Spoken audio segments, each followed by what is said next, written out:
10절 말씀까지입니다.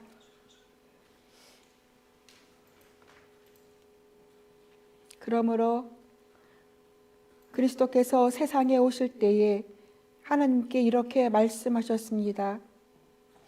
주님은 제사와 예물을 원하지 않으셨습니다. 그래서 나에게 입히실 몸을 마련하셨습니다.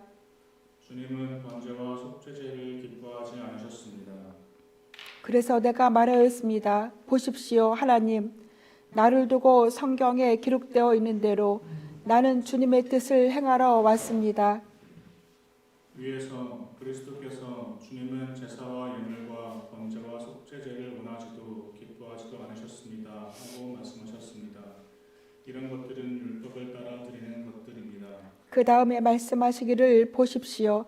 나는 주님의 뜻을 행하러 왔습니다 하셨습니다. 그리스도께서는 두 번째 것을 세우시려고 첫 번째 것을 폐하셨습니다. 이 뜻을 따라 예수 그리스도께서 자기 몸을 단번에 드리심으로써 우리는 거룩하게 되었습니다. 아멘. 이 시간에는 강준희 전도사님께서 하나님 말씀 전하여 주시겠습니다. 많은 은혜 받으시는 시간 되시기를 빕니다.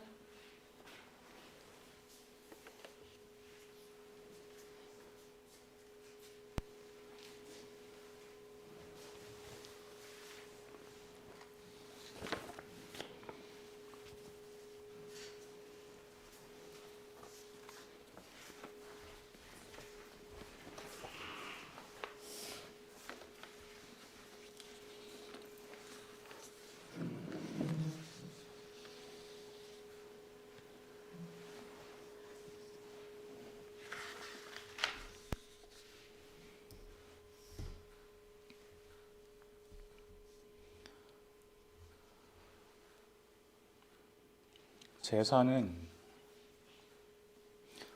이스라엘 백성이 이집트를 탈출할 때부터 드려온 것입니다. 하나님은 그 이스라엘 백성을 자기 백성으로 선택하셨고 제사 드리는 방법까지 알려주셨습니다. 그런데 이스라엘 백성이 과연 하나님의 말씀을 잘 따랐을까요? 그들은 너무 쉽게 하나님의 말씀을 왜곡하거나 저버렸습니다. 사회의 약한 자들을 보살피고 도우라는 말씀을 듣지 않고 오히려 억압하고 착취했으며 거룩하고 순결하라는 말씀을 저버리고 육신의 정욕에 따라 살았습니다. 그들이 하나님의 말씀을 행하지 않은 것은 제사도 마찬가지였습니다.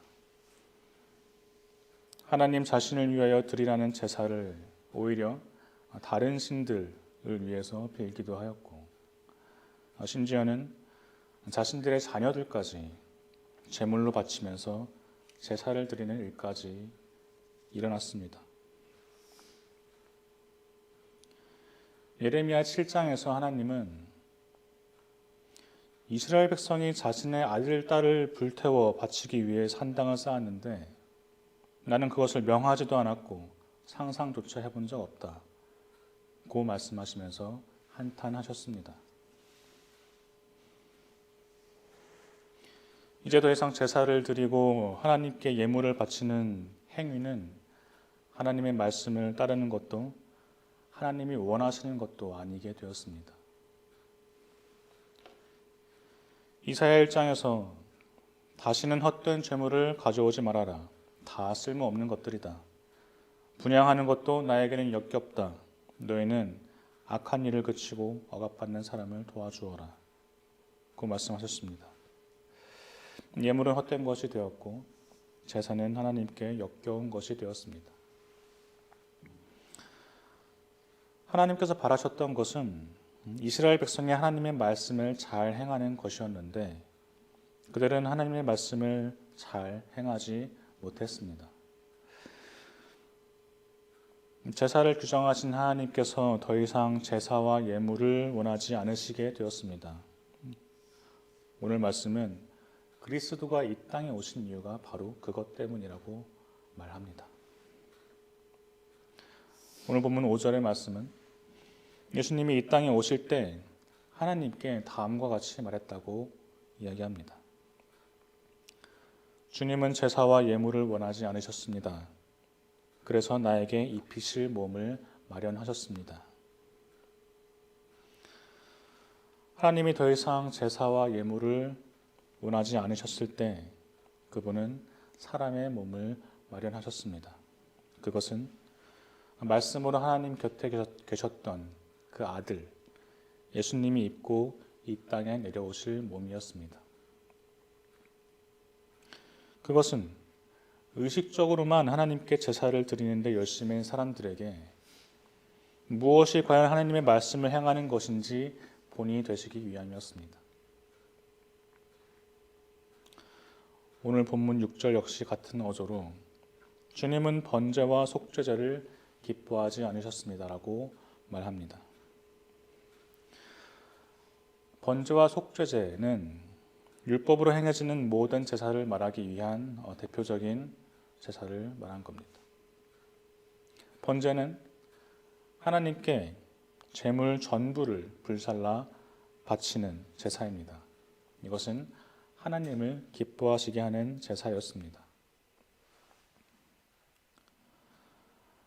하나님이 아브라함에게 이삭을 제물로 바치라고 한 그 제사가 바로 번제였습니다.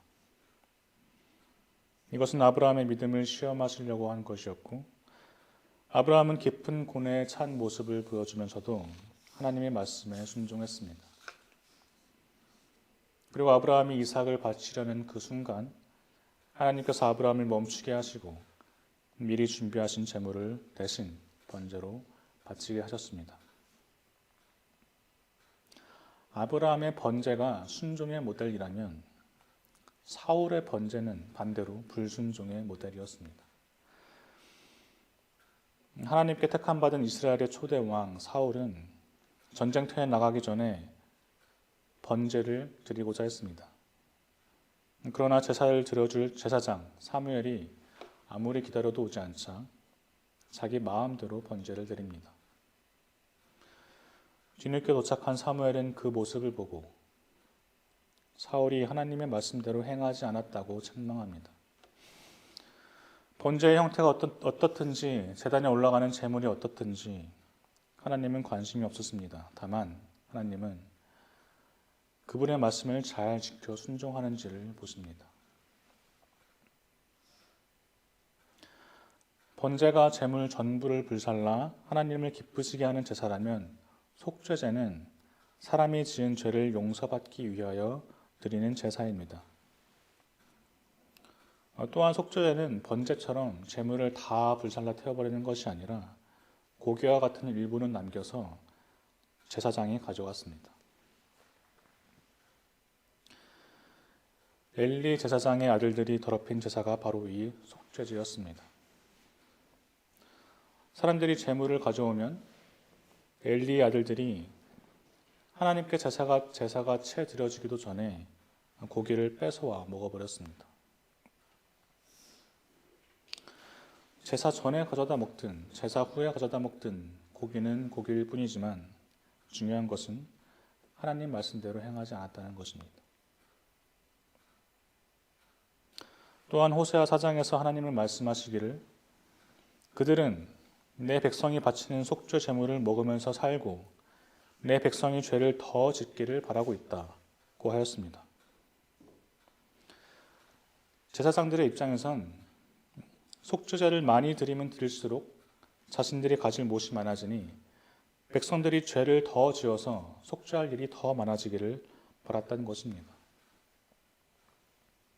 그러면서 말씀하시기를 제사장이 많아지면 많아질수록 나에게 짓는 죄도 더 많아진다고 하셨습니다. 하나님께서 레위 지파를 제사장 가문으로 세우시고 제사를 규정하신 이유는 사람들이 죄를 짓지 않고 살기를 바라셨던 것인데 제사장이 많아지면 많아질수록 오히려 사람들이 짓는 죄가 많아지고 또 제사장들은 사람들이 짓는 죄가 많아지는 것을 좋아하며 자기 사욕을 채우고 있던 것입니다. 그래서 하나님은 더 이상 번제와 속죄제를 기뻐하지 않으시게 되었습니다. 이 말씀은 어쩌면 오늘날 한국교회에서도 쉽게 넘겨들을 말씀이 아닌 것 같습니다. 한국의 목사님들이 너무 많아서 포화 상태이고 도시 야경에 빨간 십자가가 이렇게 늘어져 있는 것은 한국뿐이라는 그 말을 들으면 저는 같은 편이 많은 것 같은 느낌이 들어서 오히려 든든할 때도 있었습니다. 그러나 오늘 말씀을 귀 기울여 듣는다면 너무 많은 성직자가 오히려 너무 많은 죄를 낳고 있지는 않은지, 교회가 성도의 죄책감을 인질 삼아 부흥을 꾀하고 있지는 않은지 생각하게 됩니다.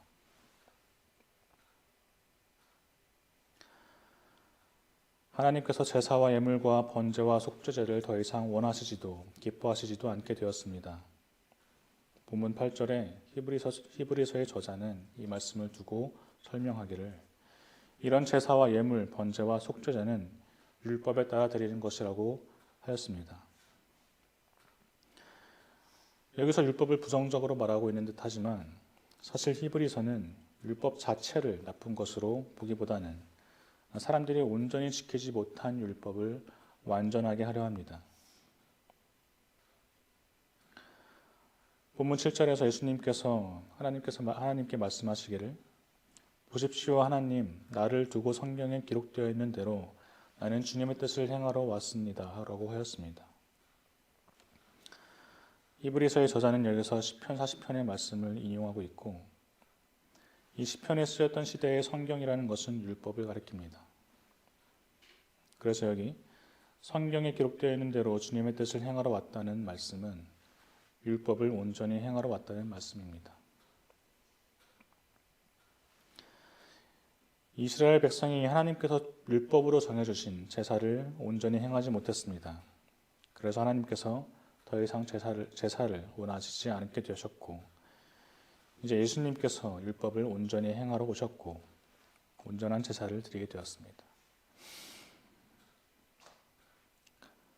본문 9절에 첫째 것을 폐하시고 둘째 것을 세우려 하신다는 말씀은 하나님께서 처음에 세우셨던 번제와 속죄제 같은 제사를 폐하시고 두 번째 제사, 예수 그리스도의 제사를 세우려 하신다는 의미입니다.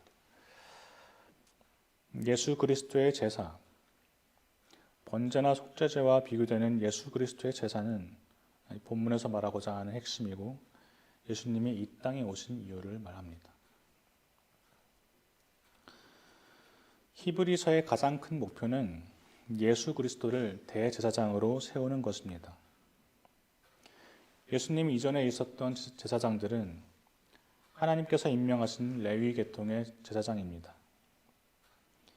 이 제사장들은 하나님의 말씀을 온전히 행하지 못하였고 도리어 하나님께서 제사를 원하시지 않도록 만들었습니다. 그러나 예수님은 레위 계통으로 오시지 않고 멜기세덱 계통의 대제사장이 되심으로써 우리의 유일하시며 영원하신 대제사장이 되셨습니다. 본문 10절의 말씀과 같이 예수님은 자신의 몸을 단번에 제물로 드리심으로써 우리 모두를 죄에서 해방시키셨습니다. 예수님이 스스로 제물이 되신 단 한 번의 제사가 천년의 시간 동안 제사장들이 드렸던 그 제사가 해결하지 못한 죄의 문제를 해결했을 뿐만 아니라 더 이상 번제와 속죄제 같은 제사를 드리지 않아도 되도록 하셨습니다. 그래서 우리 그리스도인들은 오늘날 제사를 드리지도 않고 우리를 위하여 대제사장이 되신 예수님을 기념하면서 예배를 드립니다. 하나님께서 사람의 제사에 염증을 느끼셨지만 사람을 죄에서 해방시켜 이롭게 하시려는 인간의 성화라는 목표를 결코 포기하시지는 않았습니다. 예수님께서 인간의 몸을 입고 오셔서 인간과 똑같은 감각과 감정을 가지셨음에도 하나님의 뜻을 피하시지 않고 단번에 행하셨습니다. 덕분에 우리가 거룩하게 되었다고 오늘 말씀은 이야기합니다. 오늘은 예수님의 탄생을 기다리는 대림절 네 번째 주일입니다. 오늘 본문 말씀은 예수님께서 이 땅에 오신 이유에 대해서 이야기하고 있습니다. 예수님은 하나님의 뜻을 행하려 이 땅에 인간의 몸을 입고 오셨습니다. 하나님의 뜻은 예수님이 우리의 영원한 대제사장이 되심으로써 온전한 제사를 드려 우리를 거룩하게 하시는 것이었습니다. 성탄절이 한 주간 남은 이때에 우리를 거룩하게 하시기 위해 이 땅에 오신 예수님을 생각하며 기쁨과 감사의 찬양으로 예수님이 오심을 맞이해야 합니다. 기도하겠습니다. 찬양받기에 합당하신 아버지 하나님, 사람은 연약하여 늘 하나님께 실망만을 안겨드렸지만 하나님께서 포기하지 않으시고 저희를 위해 끊임없이 일하여 주셔서 감사드립니다.